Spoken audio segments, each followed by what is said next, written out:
So, welcome back to SIHH Live, where during the week we are going to listen to the people who make fine watchmaking and to new innovative ideas, the things we should be thinking about. Now, the salon is a place of beauty, of emotions, and of the beauty and emotion of a great timepiece, of course. And this session is indeed about beauty. Of one particular kind, the beauty that we can find or should find inside companies and organizations. Think of your workplace and think of the time you spend there and of the energy that you put into it. The question for this session is, how do we keep that workplace, how do we keep our organizations human in an age of machines, in an age where we are surrounded and invaded by any kind of machines, AI, robots, and plenty more. The speaker is German writer and thinker Tim Leberecht. I remember being at the first dinner in Munich several years ago when he started putting on the table the ideas that are part of the talk he's going to give in a moment. And those ideas developed and became a best-selling book called The Business Romantic. Give everything, quantify nothing, and create something greater than yourself. Let's hear some of that, and then we'll have a discussion with Tim. Tim Leberecht, the stage is yours. Thank you, Bruno. Great to be here. Thank you for joining in this very exclusive setting. So I am a business person, but I'm also an unapologetic romantic. And I believe the world would be a better place if we had more romance in our lives. In fact, I believe we must find it and create it in and through business. Now, what do I mean by romance? Who is a romantic? Well, the optimist looks at the glass and says, it's half full. The idealist insists the glass always be completely full. And the romantic looks at the glass and says, oh, isn't the glass beautiful? But it's hard. It's hard to find that kind of beauty in business. This rather harsh quote by the notoriously gloomy Austrian writer Thomas Bernhard really pinpoints the very paradox of human work. On the one hand, we are miserable without work because work gives us meaning, it gives us identity, it's how we integrate into society. On the other hand, many of us, if not most of us, are miserable at work. Studies show that 70% of all employees are disengaged at work. And a recent poll found that there's only one activity that's considered less desirable than work, and that is being sick in bed. And that's not surprising because at the workplace we are expected to be flawless, consistent, productivity machines. And digital technology has done one thing over the last decade or so: it has enhanced efficiency gains. And it's to be expected that with the rise of the fourth industrial revolution, these efficiency pressures are only going to increase. Half of the human workforce is predicted to be replaced by software, by AI and automation over the next 20 years. And many CEOs welcome that as a chance to increase profits. Machines are more efficient. Humans are complicated and difficult to manage. But I like humans. I want our organizations to remain human. In fact, I want them to become beautiful. Because as machines take our jobs and do them more efficiently, soon the only work left for us humans is the kind of work that must be done beautifully rather than efficiently. To maintain our humanity in this age of machines, we may have no other choice but to create beauty. But how? So let me propose 4 admittedly very subjective, because we're talking about beauty, very subjective principles that you can use to build a more beautiful organization. First, do the unnecessary. So I was once at a company that was the result of a merger of a large IT outsourcing firm and a small design shop. We were bringing together 9,000 IT software developers, mostly from India, with 1,000 creative types designers from the West Coast in the US. And to unify these vastly different cultures, we were going to launch a third new brand, a new identity. And the brand color was going to be orange. And I remember us going through the launch plan. We were sitting there with the management team, and we decided, as we're going through the budget, to cut the purchase of 10,000 orange balloons last minute that we had meant to distribute to all staff worldwide. The balloons just seemed cute, unnecessary. The CFO said they're not mission critical, so we cut them. Now I know that our decision to cut the purchase of the balloons marked the beginning of the end, that these two organizations would never become one. And sure enough, the merger eventually failed. Now, was it because there were not any orange balloons? Nope, of course not. But the kill the orange balloons mentality permeated everything else. So you might not always realize it, but when you cut the unnecessary, you cut everything. To lead with beauty means to rise above what is merely necessary. So do not kill your orange balloons. And that brings me to the second principle: create intimacy. How we feel about work mostly depends on the relationships we have with our colleagues. And what are relationships other than a string of small moments? There are hundreds, thousands of them every day in our organization that have the potential to distinguish a good life from a beautiful one.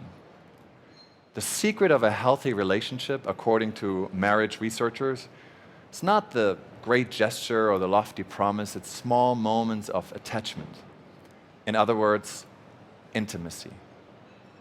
But in our organizations, we tout the strength of weak ties, of networks, but we underestimate the strength of strong ties. We forget the words of the writer Richard Bach, who once said, the opposite of loneliness is not connectedness, it's not being together, it's intimacy. And we are in dire need for more intimacy in these digital times. So how do we design for intimacy?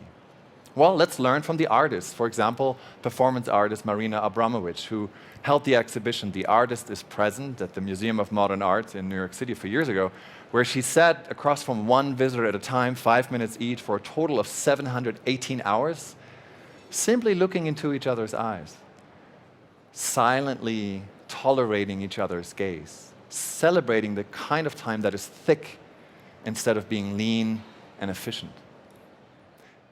And that notion of thick time is entering business mainstream as well, in the form of mindfulness initiatives, but also in the form of more experimental formats such as silent dinners. I took part in a silent dinner myself a few weeks ago, actually hosted by a German publisher. And let me tell you, there are many awkward moments on this planet, but 90 minutes of silence with 30 German business executives was certainly one of the most awkward experiences I had. But it was also really beautiful because they were fully present, vulnerable, they showed up, and they dropped all masks. So this is how you create intimacy. No masks or lots of masks. And that's exactly what Danone did, the food company.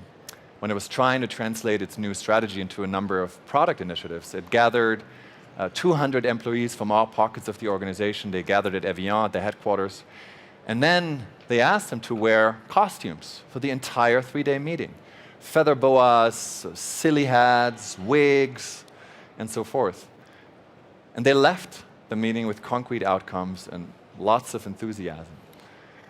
And when I asked the woman who had designed this experience why it was so successful, she said, never underestimate the power of a ridiculous wig.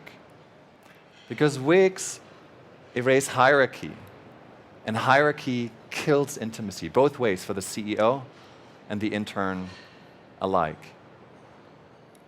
Wigs allow us to use the disguise of the false to show something true about ourselves.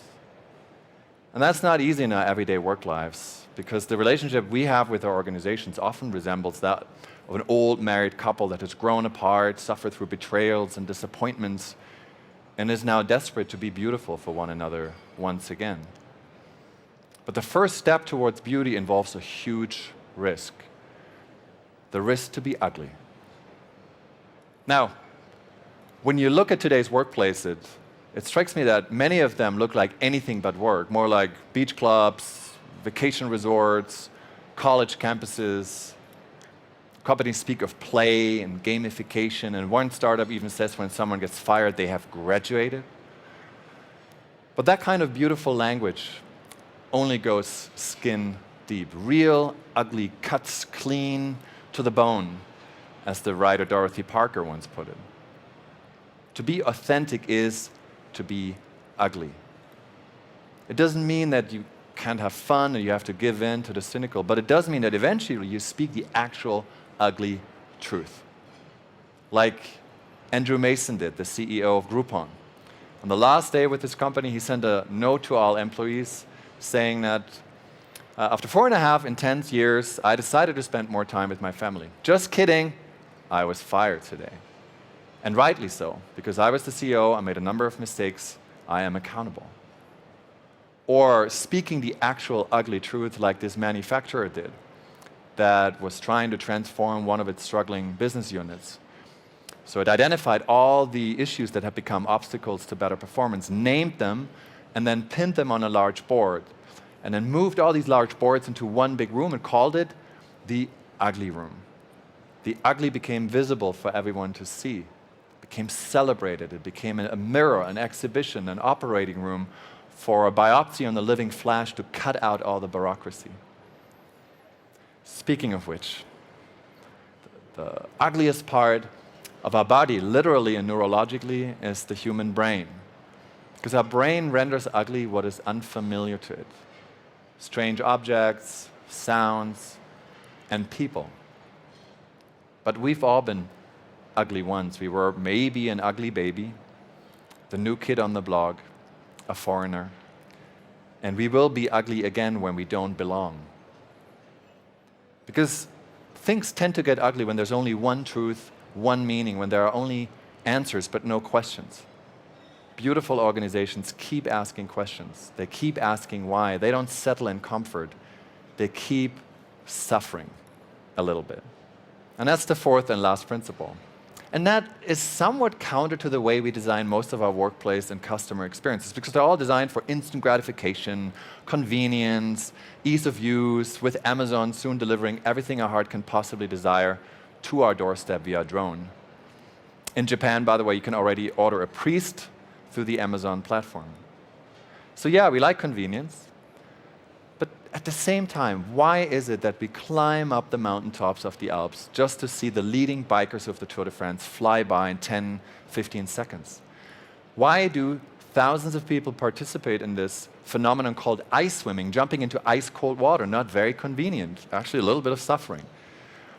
Why do more than 50,000 people embark on this annual pilgrimage to the Black Rock, Nevada desert to celebrate Burning Man, a week-long festival of radical self-expression, essentially losing control? So when you talk to evolutionary psychologists, they will tell you that our brains are still wired for the Stone Age, that we're still looking for these precarious, life-threatening, critical events that give us a sense of fitness, a sense of meaning, a feeling of being alive. However, we have all but engineered them out of our modern domesticated societies, thank God. They're not as dangerous anymore as they used to be. But we need these precarious experiences to feel alive. So what do? We create surrogate experiences. We go bungee jumping, we run ultra marathons, we go skydiving, or we go to IKEA.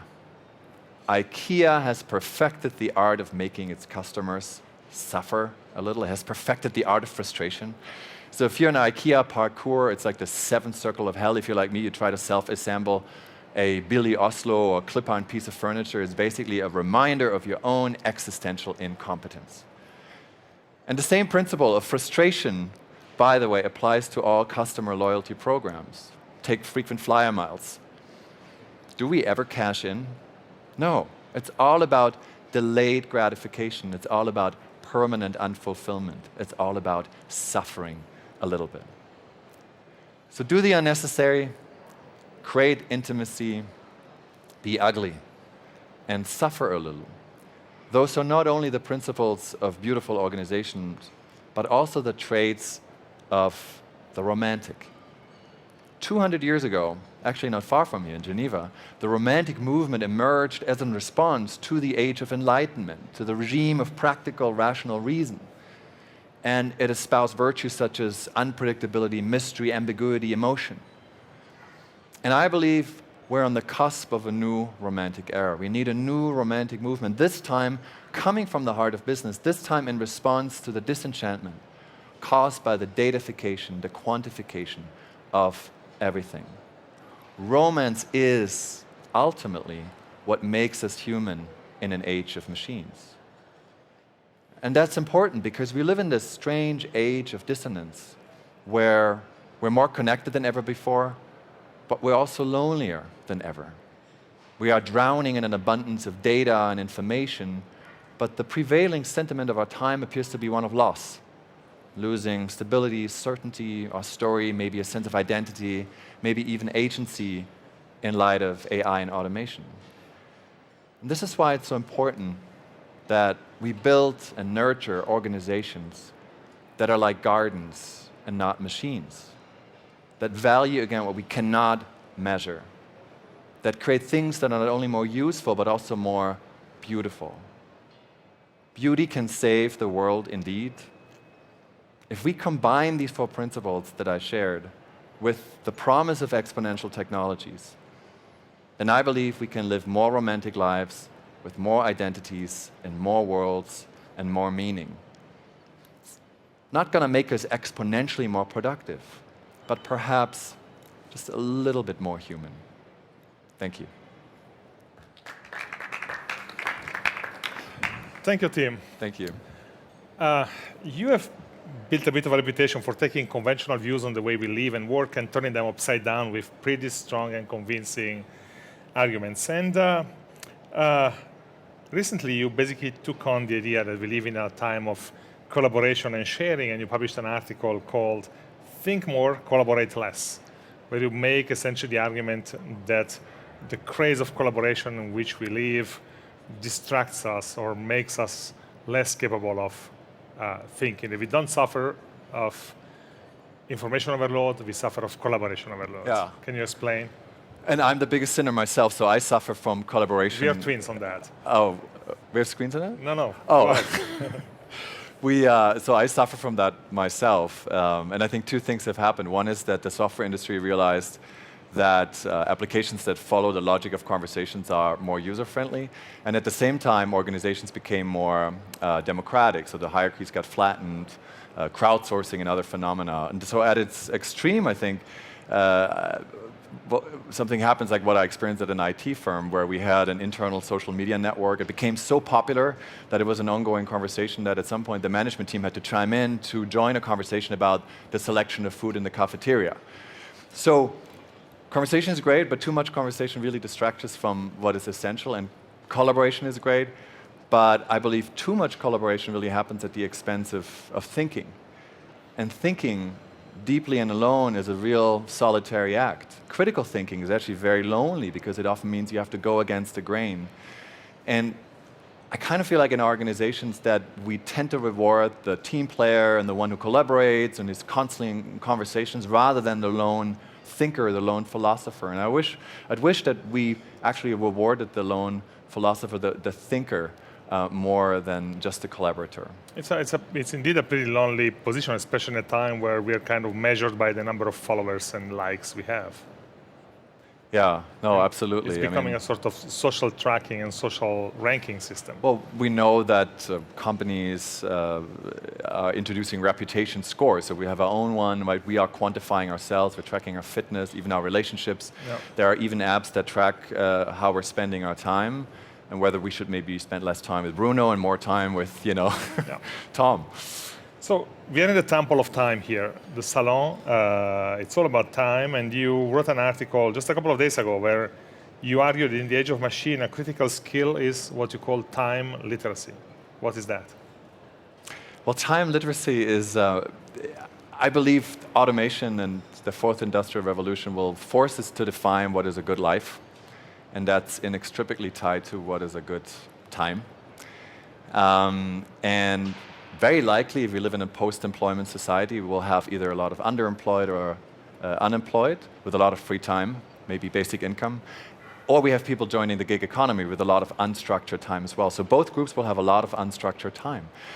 And so we have to learn to really be comfortable with boredom, with take aimless walks, just much more proactively shape our time and kind of fend off the time thieves from Silicon Valley that are trying to absorb our attention. How do we do that? How do we learn that?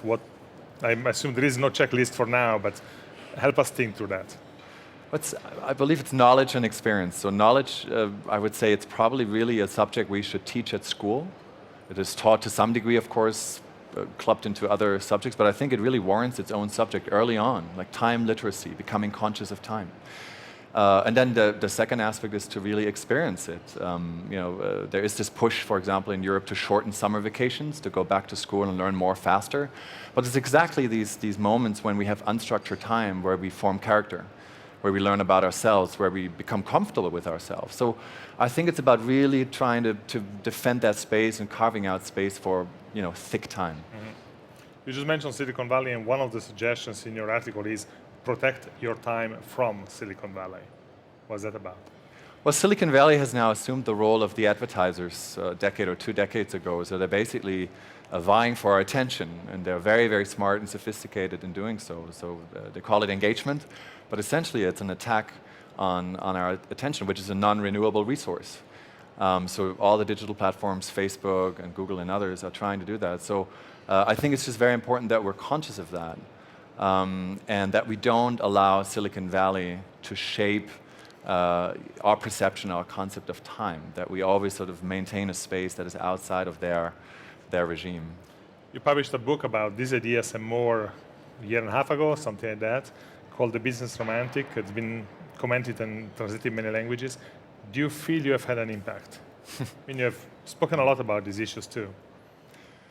Well, look, I mean, I'm here and I'm very lucky to talk about this, talk about romance, in a business context. So that's great, and I'm very grateful for that. And I think, it's always hard to say in terms of numbers, but I certainly feel that it has resonated, and a lot of people are writing and saying, yes, we need that, and we need new language for it. And I feel like it's like I'm being a little dot on a pointillistic painting, and then there's more and more dots coming together, and then ultimately maybe it's a whole new painting. And one of those dots is actually a house you're building, not in the sense that you're building a building, but you're creating a space called a house of beautiful business. It's a way to hack big events, essentially. You go to big events, but on the side of them you set up this protected space for thinking of technology in a different way, and thinking about events like the Web Summit or like the Mobile Congress in Barcelona. Tens of thousands of people focused only on technology, and here comes the house of beautiful business next to them. What is that? So we're kind of attaching ourselves to these events, not hacking them, but we're trying to create a counter space, an alternative space. So, against all the hustle and bustle and transactional nature of these trade shows, we're creating a salon, kind of Gertrude Stein meets WeWork. So we spend 5 days together in a beautiful house with a lot of rooms, and we're trying to create a space for individual and collective visions to emerge. So really thinking in a very positive way about the future of work, with poets, with CEOs, with social workers, with ethicists, coming together and then exploring a more human future of work, but also embodying it at the same time. When is the next one? The next one will be again right before and during Web Summit in Lisbon from November 3rd to 10th. Tim, thank you for coming to SSH Live. Thank you very much. Thank you very much. Thank you. Thank you. And the next session is going to be at 2:30 p.m. Geneva time with Aurel Bax, and we're going to talk about collecting and auctions in watchmaking. See you later.